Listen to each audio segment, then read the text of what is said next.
Soyez les bienvenus dans Trajectoire. Mon invité aujourd'hui est un illustre inconnu pour les Nantais.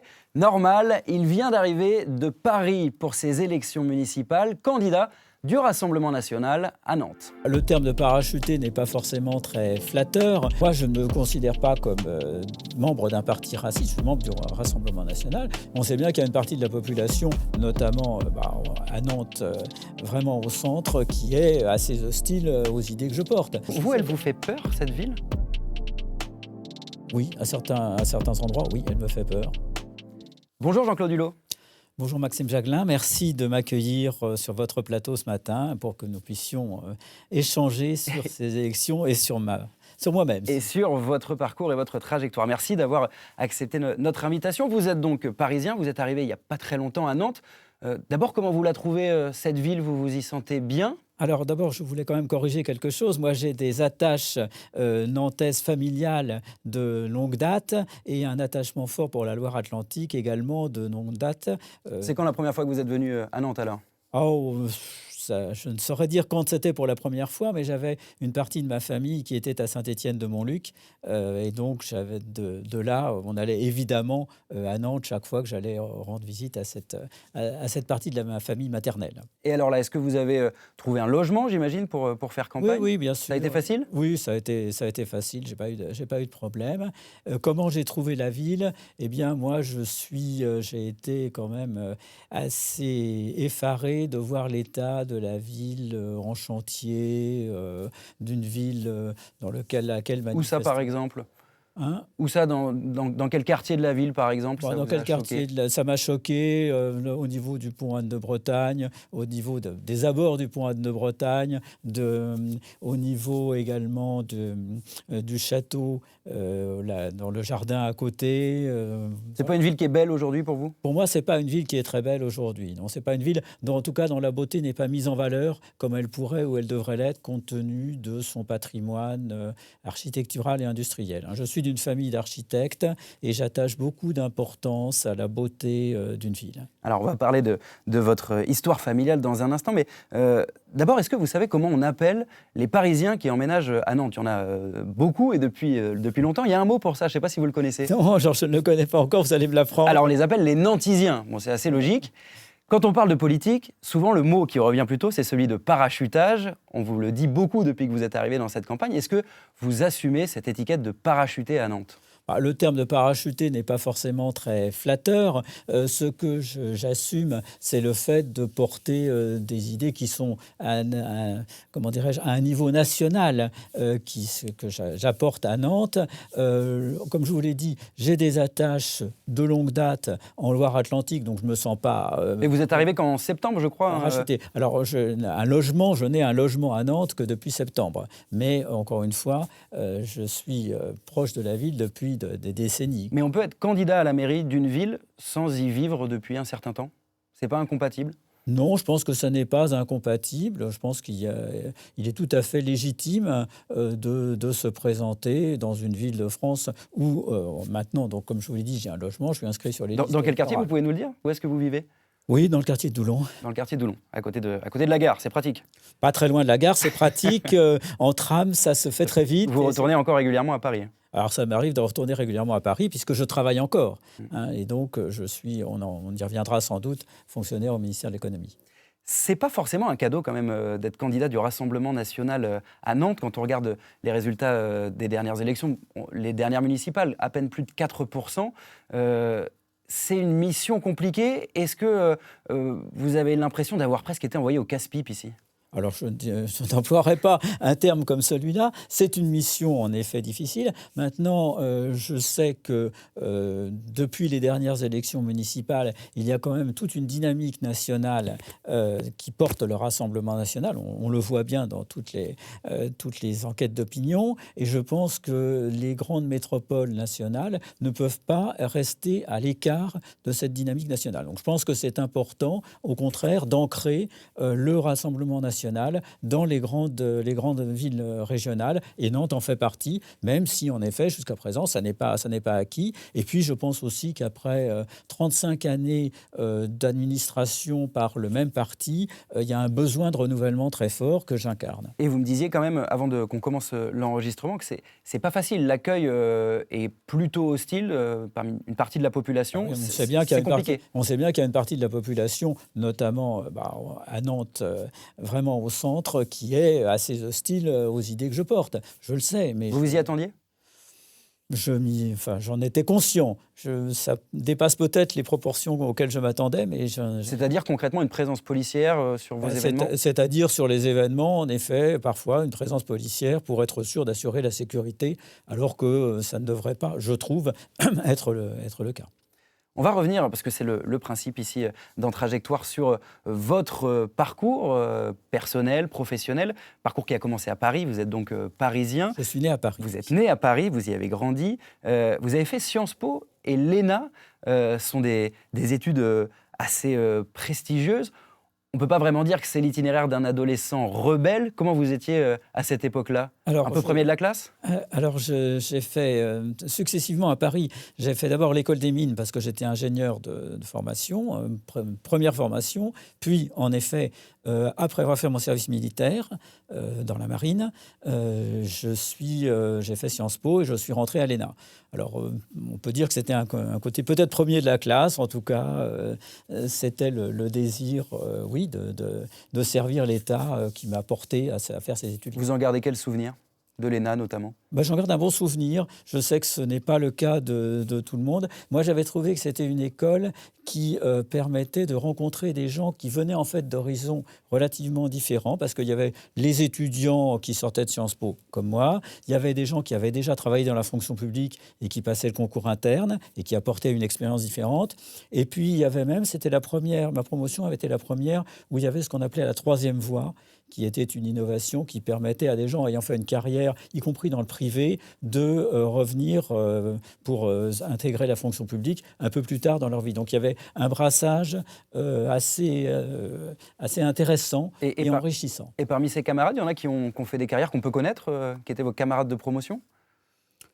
Alors, je n'ai pas une ministre dans ma promotion, mais j'espère qu'il ne m'en voudra pas de citer son nom, celui qui a la carrière la plus en vue, c'est Marc Lambron, qui est membre de l'Académie française, qui était l'un des plus brillants, certainement, de notre promotion. Et alors, comment ça se passait à ce moment-là avec vos camarades ? Est-ce que, par exemple, vous affichiez déjà vos idées politiques ou c'est venu plus tard ? Non, alors je n'affichais pas mes idées politiques. Mes idées politiques n'ont jamais vraiment varié depuis ma jeunesse. Vous aviez déjà les mêmes convictions à l'époque ? J'avais des convictions assez semblables, sauf que le climat politique était différent et les positionnements politiques n'étaient sans doute pas les mêmes. C'était plus compliqué de dire qu'on avait ces idées-là à l'époque ? Donc à l'époque, je n'ai pas affiché. Et nous n'affichions pas de façon générale, quasiment pour la plupart d'entre nous, nos idées politiques. Ça nous permettait aussi d'avoir plus d'amitié entre nous sans des sujets qui fâchent. Donc vous n'étiez pas militant ?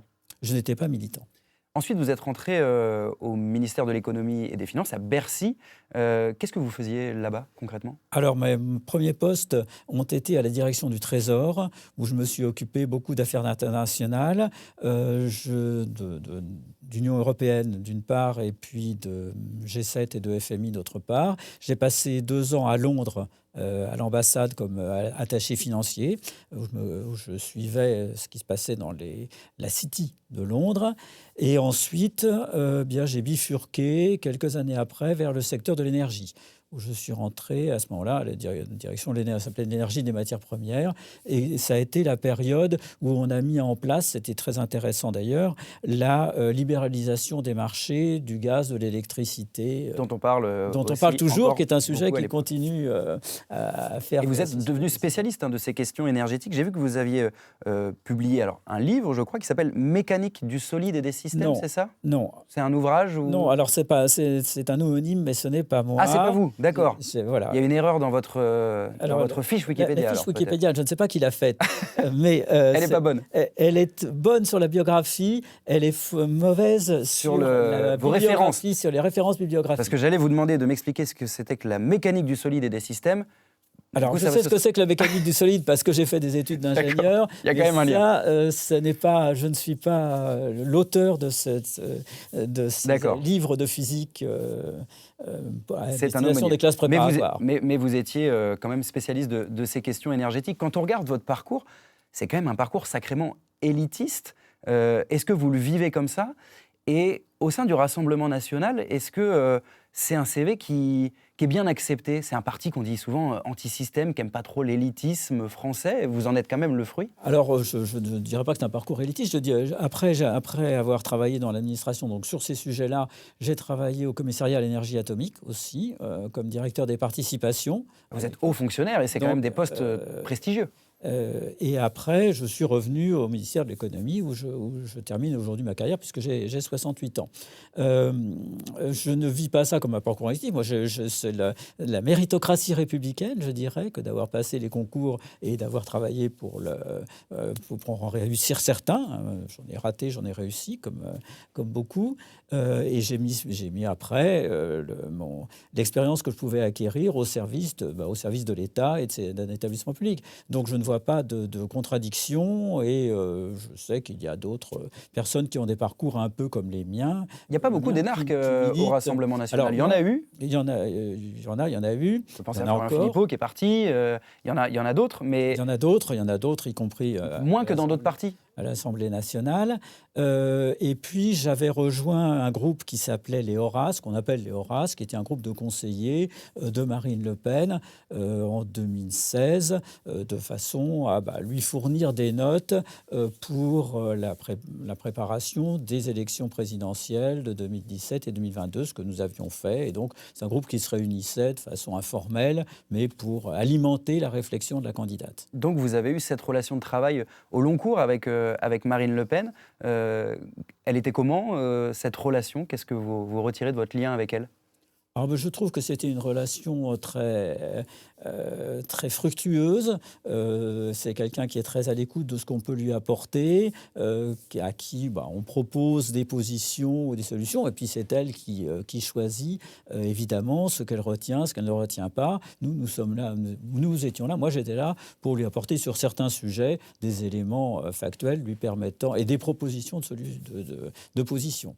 C'est comme ça que ça se passait. Je pense que c'est comme ça que ça se passe dans la quasi-totalité des écuries, comme on dit, que les candidats aux élections réunissent avant les principales élections.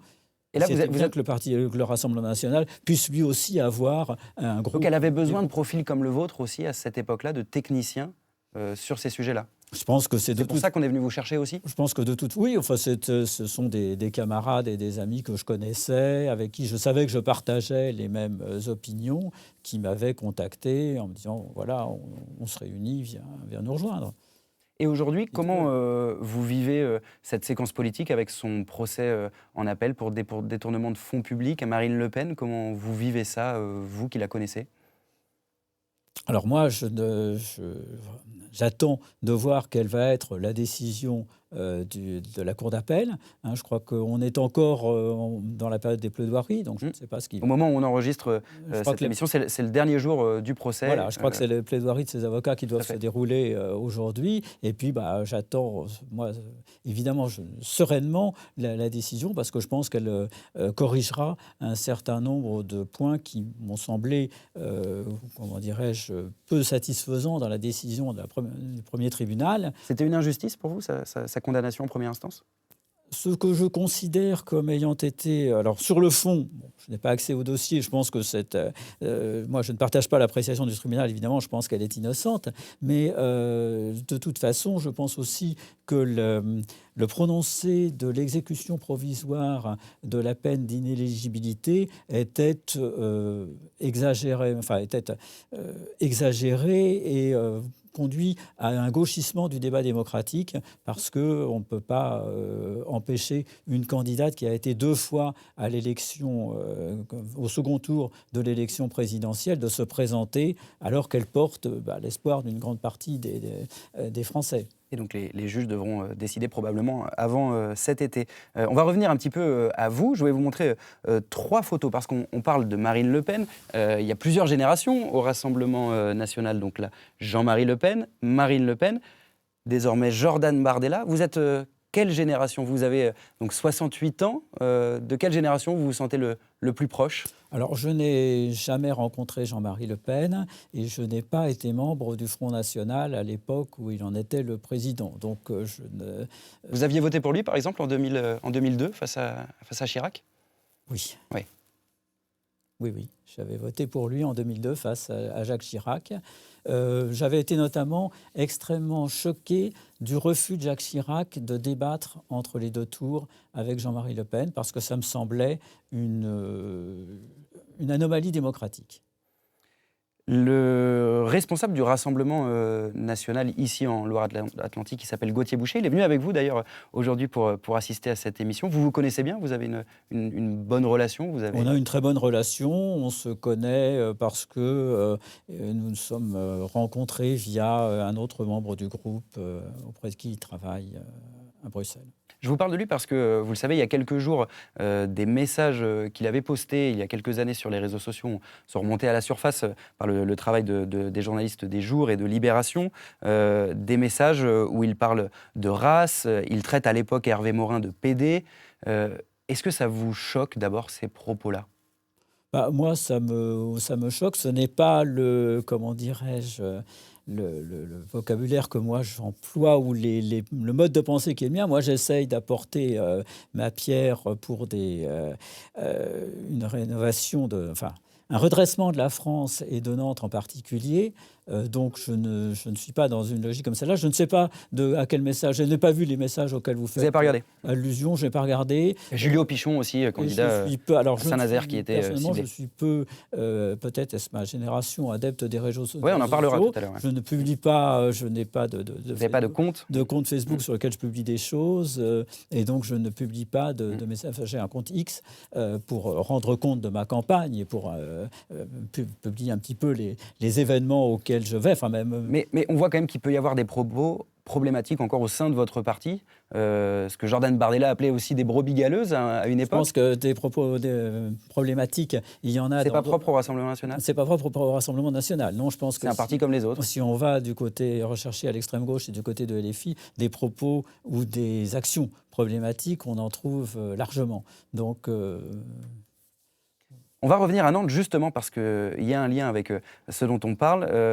Une citation de Johanna Rolland, l'actuelle maire de Nantes, qui dit, en parlant de vous, « Il ne connaît rien à Nantes, mais il connaît par cœur la doxa raciste et nauséabonde de son parti ». Qu'est-ce que ça vous fait que la maire de Nantes parle de vous en ces termes? Alors, je n'avais pas lu ce propos. C'était sur France 3, sur Ici Pays de la Loire, il y a quelques semaines, en fin d'année dernière. Alors, je sais que lorsque on m'avait fait enregistrer une question à la maire de Nantes, moi, j'avais posé la question de lui dire l'insécurité se développe, qu'est-ce que cela vous inspire et comment se fait-il que vous ne réagissiez pas? C'était à peu près, je cite pas de mémoire mes propres... Vous aviez parlé d'ensauvagement, mais j'avais parlé d'ensauvagement, et voilà. Et elle avait répondu en disant, je ne répondrai pas à un propos raciste et haineux. S'il n'y avait rien de raciste, rien d'haineux dans ce que je disais, c'était factuel, c'était de dire... Mais quand on dit que c'est un parti raciste, qu'est-ce que ça vous fait, vous qui partagez ces idées depuis longtemps et qui faites aujourd'hui partie du Rassemblement national? Moi, je ne me considère pas comme membre d'un parti raciste. Je suis membre du Rassemblement national. Je ne me considère pas comme membre d'un parti raciste. Je n'entends pas de propos racistes au sein des instances ou des élus du Rassemblement national. Et donc, à dire vrai, je me sens très serein vis-à-vis de ça. Je n'emploie pas ou je n'emploierai pas de propos ni racistes ni homophobes personnellement. Ça n'est pas... Et puis ça n'est pas dans ma culture, dans ma façon de penser, dans mon éducation. Jamais ça ne sortira et on ne trouvera pas dans moi de quoi que ce soit qui puisse être critiquable ou condamnable, moi je l'espère. Puisqu'on parle de Johanna Rolland, je vous la montre, l'actuelle maire de Nantes. Oui, je la connais. Vous la connaissez, vous l'avez rencontrée déjà? Oui. Ouais. Oui. Qu'est-ce que vous pensez d'elle, au fond? Je l'ai rencontré parce que il y a eu déjà sinon des débats, du moins des interventions au cours desquelles les principaux candidats étaient invités. Donc je l'ai croisé, voilà. Qu'est-ce que je pense d'elle? Je pense qu'elle est représentative de son parti, du Parti socialiste, que le paradoxe, c'est qu'aujourd'hui, ce parti, qui est un parti ultra-minoritaire en France, on a bien vu le résultat aux dernières élections présidentielles qu'avait fait Madame Hidalgo, ce parti ultra-minoritaire se trouve par le biais du découpage électoral dans une position un peu charnière à l'Assemblée nationale, dont il a usé et abusé, notamment lors du débat budgétaire. Donc ça donne une... Mais au-delà du parti, sur sa personne? Je n'ai pas. Sur sa personne, je pense qu'elle a... Elle a subi beaucoup d'attaques aussi de la part de la droite et de l'extrême droite sur ce dernier mandat. Elles étaient justifiées, ces attaques? Notamment sur l'insécurité. Sur l'insécurité, oui. Je pense que ce ne sont pas des attaques personnelles, ce sont des attaques sur la réalisation, sur ce qui a été fait par le Johanna Rolland en tant que maire de Nantes. Oui, je pense qu'il y a de gros problèmes. Il y a l'insécurité qui en est un manifeste. Et moi, je souhaite... Toujours aujourd'hui, quand on entend sur CNews, alors c'était en 2022, au pic de la polémique sur l'insécurité à Nantes, mais on comparait Nantes à Bogota. Ça vous paraît justifié ? Alors, je ne sais pas si on peut comparer. Non, je ne suis pas allé à Bogota, donc je ne comparerai pas Nantes à Bogota. En revanche, ce que je sais, c'est que oui, il y a manifestement une insécurité très forte à Nantes. Il suffit d'aller... moi, je suis allé passer à Commerce, j'y passe régulièrement, enfin, voir ce que c'est, voir des... Qu'est-ce que vous ressentez quand vous vous baladez à Commerce, par exemple ? Je ne me sens pas particulièrement rassuré, non, ça c'est clair. J'y suis passé, la dernière fois que je suis passé, 10 minutes après, il y a eu une rixe et il y a quelqu'un qui a égorgé celui avec lequel il était en conflit. Bon, je crois qu'il est heureusement, celui qui a subi le coup de couteau n'est pas mort, mais c'est quand même d'une rare violence.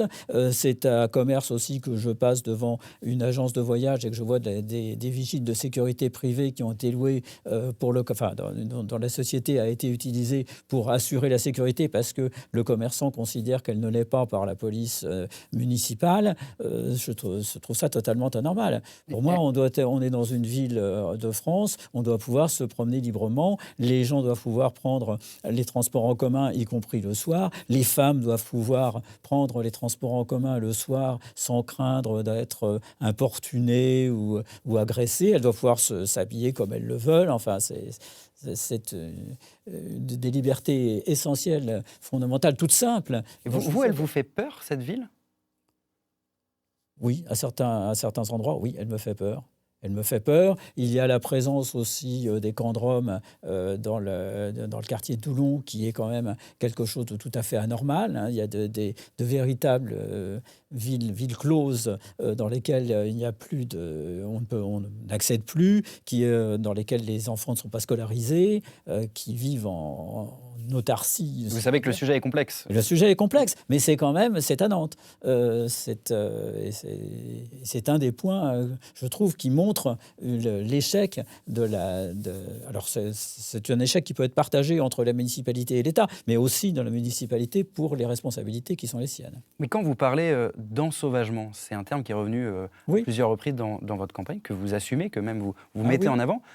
C'est pas quand même une manière d'hystériser le débat? Qu'est-ce que vous entendez par ensauvagement?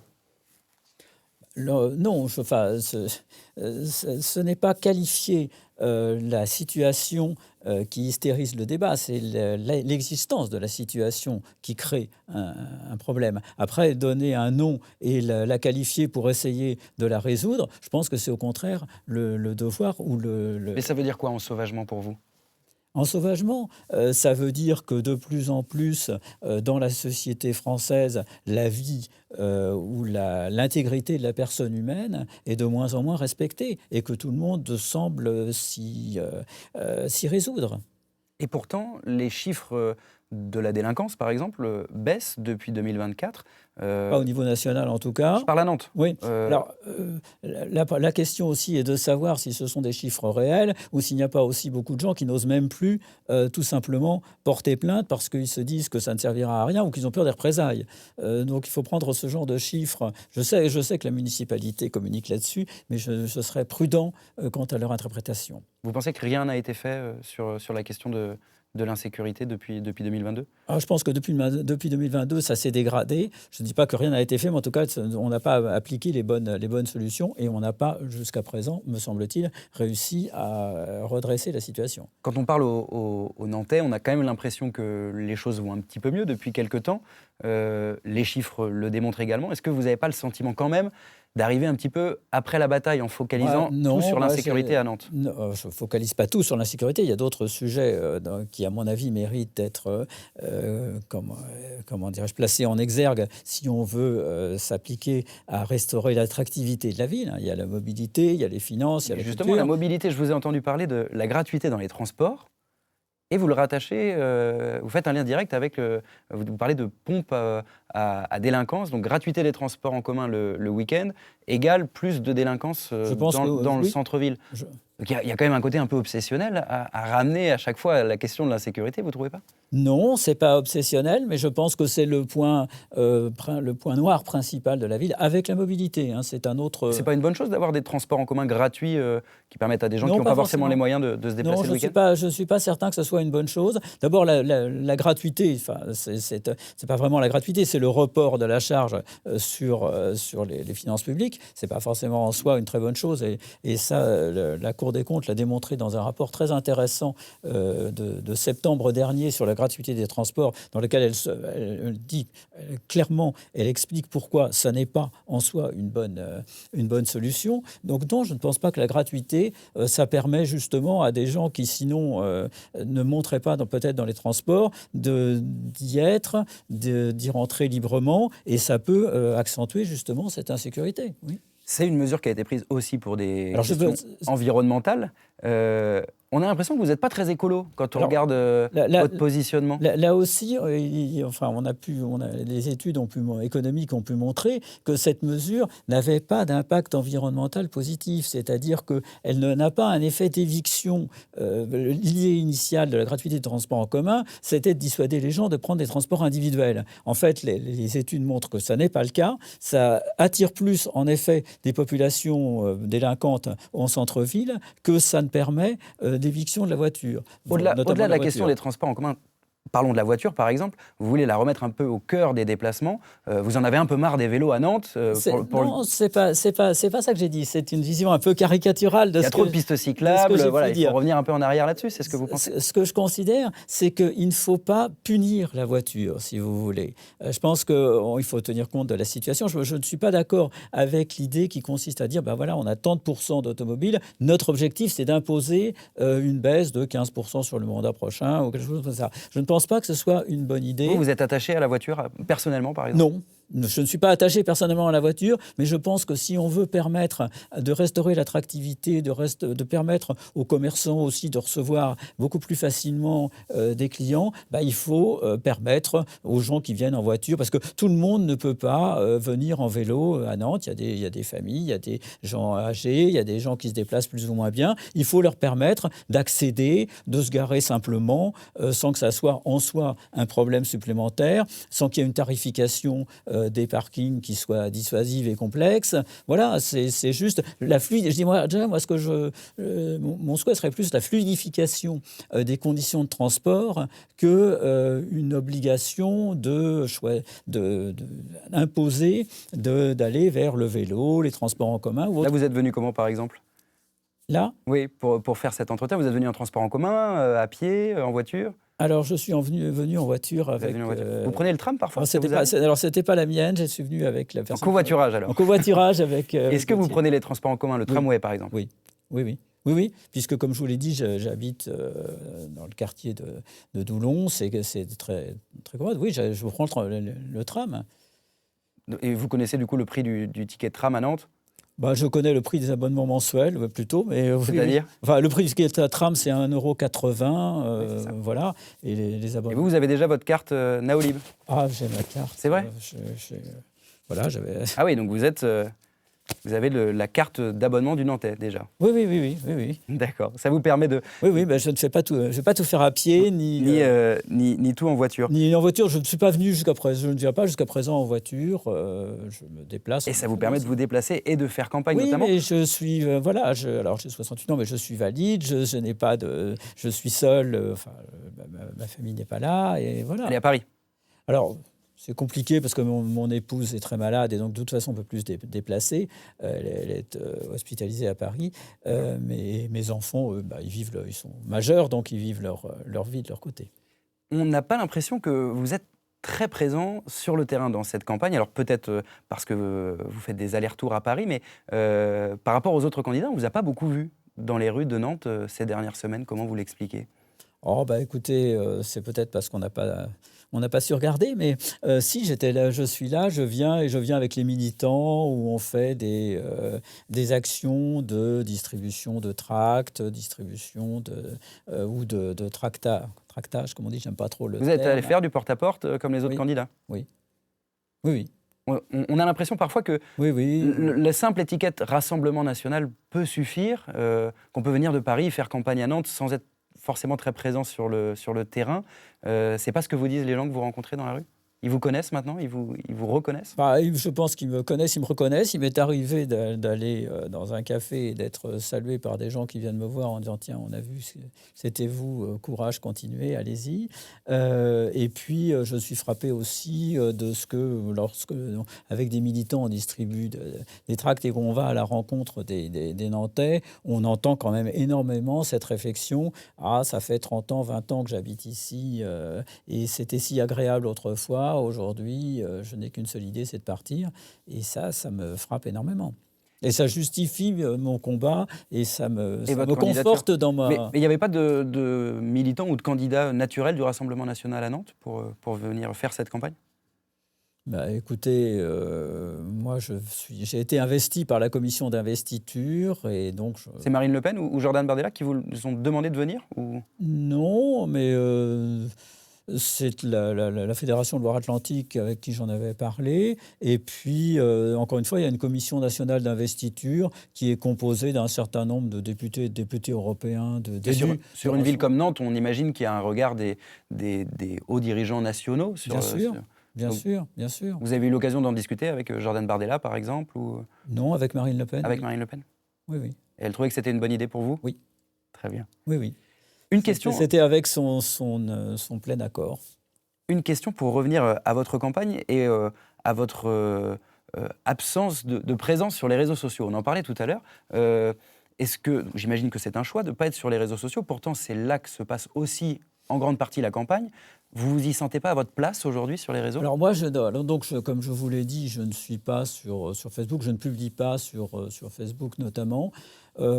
Pourquoi? Alors peut-être est-ce que c'est une question de ma génération ou de ma formation qui se méfie un peu de ce qu'il peut y avoir sur les réseaux sociaux, hein. Je pense que c'est quand même, je dirais pas une jungle d'informations, mais un endroit totalement incontrôlé et non maîtrisé. Donc j'ai un petit peu, je m'en méfie un peu. C'est peut-être encore une fois mon esprit personnel assez cartésien. Pourtant, vous venez là, sur un format destiné aux réseaux sociaux. Oui, mais je viens à France 3. Donc, c'est pas tout à fait pareil, même si après vous mettez sur les réseaux sociaux, sur YouTube. YouTube, c'est un peu autre chose. YouTube, ce sont des vidéos qu'on trouve, mais c'est pas la même. Le même langage que Le sur même d'autres langage réseaux. Mais que vous avez sur du mal d'autres. à parler aux jeunes, du coup? Et alors, en revanche, j'ai un compte X sur lequel j'alimente évidemment les informations sur ce que je fais au cours de ma campagne, les rencontres, où je réagis sur certains événements ou points qui me semblent légitimer une réponse. Mais je ne suis pas... je me méfie des gens qui s'épanchent en permanence, sans contrôle et sans réflexion. Et vous arrivez quand même à parler aux jeunes dans cette campagne? Bon, écoutez, oui, puisque je constate qu'il y a quand même beaucoup de jeunes qui sont sur la liste qu'on est en train de constituer. Et donc, ça me semble possible, oui. Une dernière question, ou plutôt une dernière image. Je vais vous montrer une photo de campagne d'un des candidats à cette élection à Nantes. Oui, Vous le reconnaissez? oui, je le reconnais, merci. C'est vous, c'est votre affiche de campagne. Je voudrais savoir ce que l'homme derrière le responsable politique aimerait dire à ce candidat au municipal à Nantes. Quel message vous voudriez vous adresser là en vous regardant? M'adresser à moi-même. Oui, Eh bien, l'homme au candidat.